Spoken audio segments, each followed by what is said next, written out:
Well, I hope we will not say this is a season of protest in Nigeria, because I don't know if we can handle that, the chaos that goes with it. Yesterday was Niger State.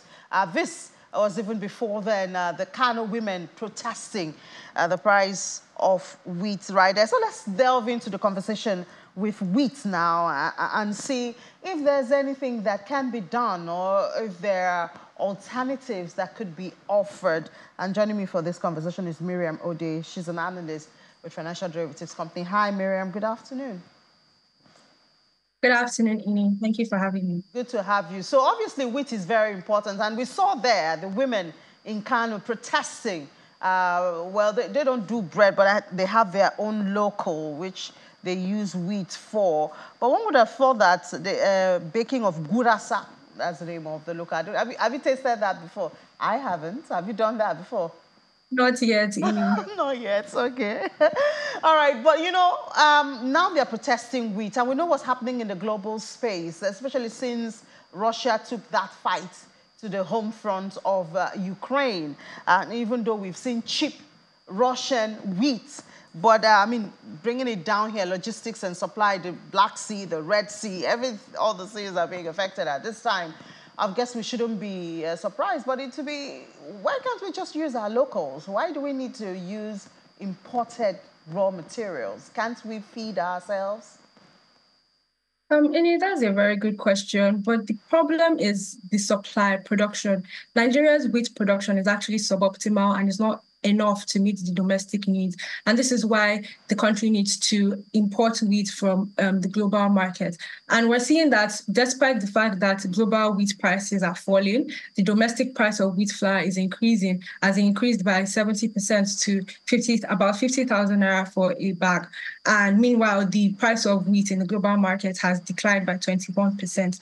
And the main reason why we're not seeing this decline in wheat prices reflect in wheat flour, the domestic price of wheat flour, is simply because of the substantial exchange rate depreciation during this period. Now, we all know that between February 2023 to February 2024, the naira has actually fallen by 48% to 1,460 naira to $1. That's as of yesterday. And this is even worse at the official market, because the naira has lost about 67% to close at 1,420 naira to $1. So these are the factors. This factor is actually significantly affecting Nigerians domestically. Like we saw the Kano women, they are protesting because the cost of production is high.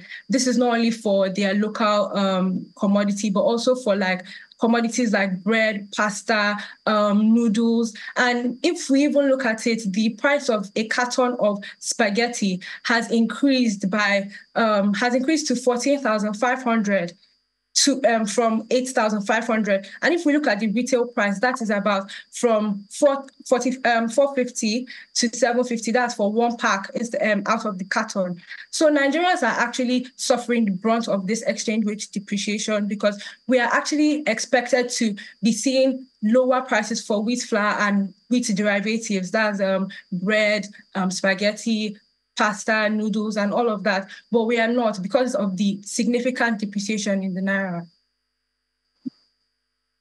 When we see protests, for instance, the one we had yesterday in Niger State, the protests by mostly women again. It seems women are leading the front of protests at this time. They're feeling it, they can't feed their children, finding it difficult to give them whole meal. And so you see women and the young people, you know, taking to the streets, which is a very dangerous sight, because we do not know how to control things like this.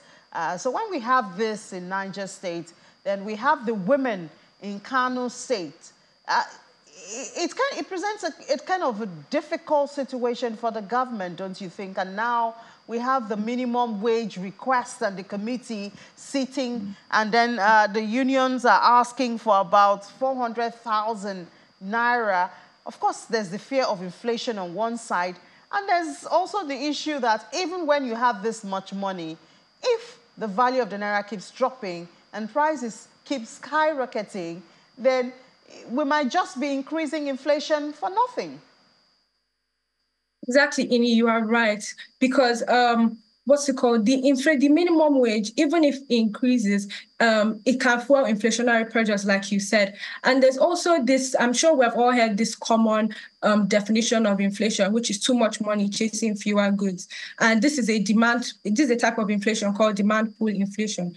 And in order to curb this sort of inflation, the government will either need to increase the supply of wheat or wheat products in this example, or reduce the demand, or both. So what we're going to see is that if the government actually agrees to this increase in minimum wage to 400,000 naira, that means that disposable income of most consumers or most Nigerians would increase. And what this means is that they would have more, their marginal propensity to consume or to spend would increase, and aggregate demand will increase as a whole.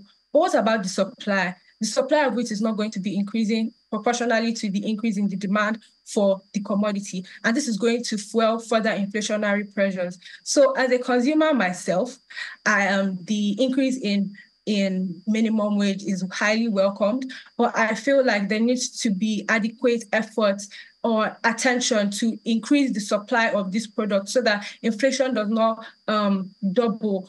Because remember that even money supply has grown by 39% year on year. So if we now fuel it more with this increase in minimum wage, it could worsen inflationary pressures in the country. So adequate intervention or efforts need to be put in increasing the production and supply of wheat domestically.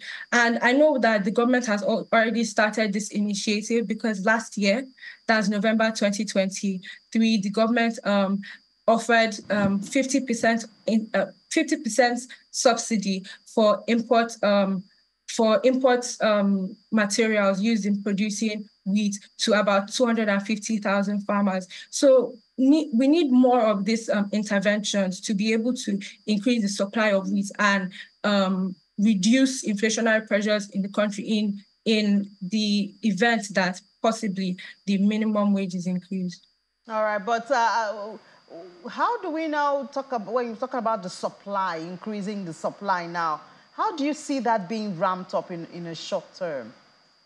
I feel like to ramp up the level of production of wheat in Nigeria, more attention needs to be paid to curbing insecurity problems, because most of the wheat produced in Nigeria is actually from the north. And Plateau State, for example, is going and is suffering a lot of insecurity and has high level of insecurity in the region. So the government needs to actually, the first step would be to curb or reduce or mitigate the level of insecurity or insurgency in this region, so that farmers would be able to even access their farms. And from there, we can now even start talking about, okay, import costs, reducing the cost of their inputs, and reducing the cost of their inputs, increasing the availability of fertilizers for the farmers, all that kind of things. So for now, I feel like the first step the government needs to take is to reduce the level of insecurity in the north. All right. Thank you so much, Miriam Ode, analyst, Financial Derivatives Company, for sharing your thoughts with us this afternoon. Thank you, Annie, for having me.